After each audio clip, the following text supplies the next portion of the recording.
insider, Chelsea's perfect target to be there. Van Dijk is not for sale at any price in January. That ball floated in the air for what felt like forever after Reece James' poor clearance on Saturday. There was only one thought running through the minds of Chelsea supporters. If only we had a commanding center back to deal with that situation. Yes. Goalkeeper Philip Jorgensen should have been more decisive in coming off his line to collect it. But that moment highlighted an ongoing issue. Trevoh Chalobah, who has started the season impressively, simply isn't that kind of presence. He's closer to a Joel Matip figure than a Virgil van Dijk, more of a John Stones type than a Ruben Dias. Quick, intelligent. Technically balanced, Chalobah is all those things. But he lacks the intimidating, no-nonsense aerial dominance of a defender willing to throw his body on the line just to get his head on the ball. And that's the crux of Chelsea's problem. They don't have their own Van Dijk, so it came as little surprise when on Monday morning, reports surfaced once again, linking the Blues with a defender who might fill that void. According to Caught Offside, rumors from the summer connecting Everton's Gerard Branthwaite with a move to Stamford Bridge have resurfaced. The outlet admits that a January deal is unlikely, but that shouldn't deter Chelsea. Building a long-term project is key. And right now, there aren't many defenders out there who tick as many boxes. As the towering Everton man, Branthwaite's future at Everton transfer insider Pete O'Rourke told Football Insider that securing Branthwaite won't be simple. Given Everton's stance, I'm not surprised there's interest from the likes of Man United. Chelsea, Tottenham, and even Liverpool have been linked to. One of the smartest decisions Everton made in the summer was tying Branthwaite down to a new deal until 2030. It was a huge step to fend off suitors. O'Rourke said, he added, Everton have no plans to sell him. They see him as central to their new project and won't risk weakening the squad. As things stand, I don't think they'd even consider offers for Branthwaite in January.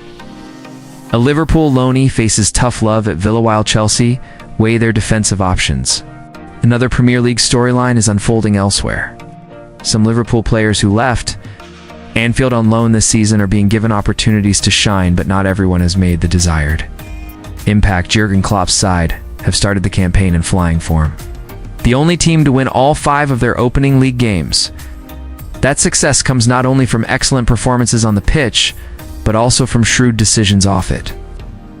Liverpool brought in reinforcements during the transfer window, while also cashing in on sales worth over £200 million and arranging several loans to help younger players develop. Harvey Elliott is one such case. The 22-year-old English midfielder joined Aston Villa on loan, with an obligation to buy included in the agreement. On paper, it looked like a clever move for all parties. But things haven't gone smoothly so far. Villa are winless after 5 league matches, stuck in the relegation zone with only 1 goal to their name.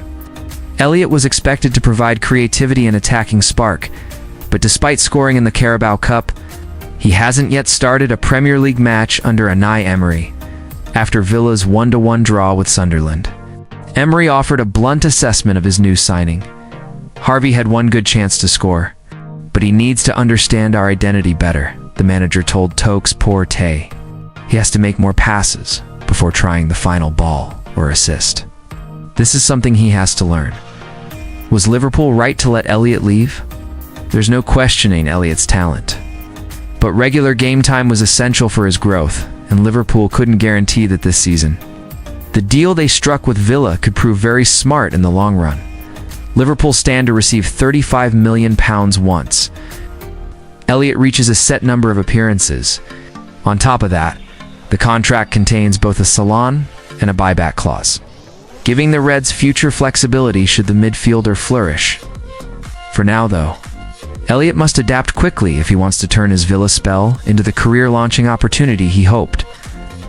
For if Harvey Elliott eventually finds his form, as many expect him to, Liverpool will be in a strong position either by bringing back a fully developed player ready to make an impact, or by cashing in on a significant transfer fee should he move on elsewhere.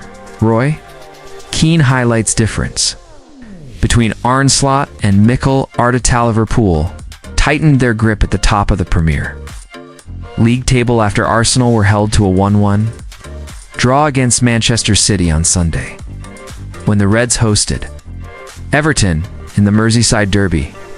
The second-half pressure from the Toffees threatened to undo all of Liverpool's work, yet Arne Slot's men held firm and secured victory, extending their flawless start to the season. Across all competitions, the Premier League has always been a fiercely competitive battleground, and Mikel Arteta's Arsenal are expected to push Liverpool all the way this campaign.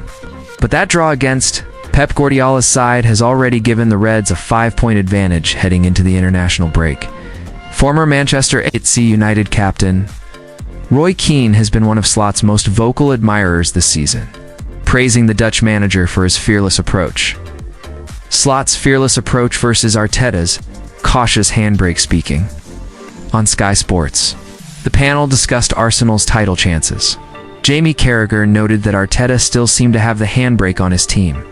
When Micah Richards asked Keane whether he could see a difference between the two coaches leading the title race, the Irishman gave a pointed response.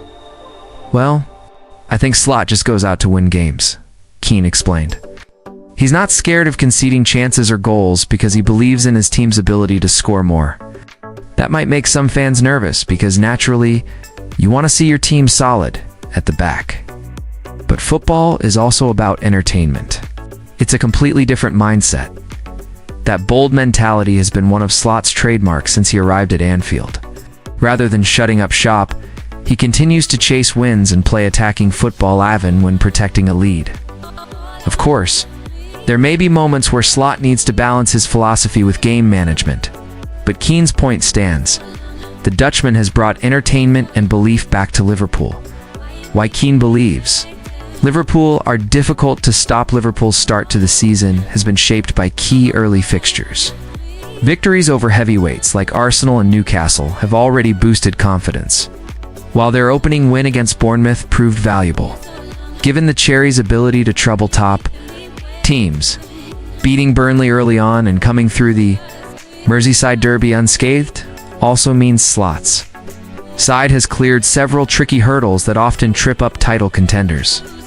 Later in the season, for Keane, Liverpool's edge lies in their mentality and leadership. The way they've started, they look really up for it, he said.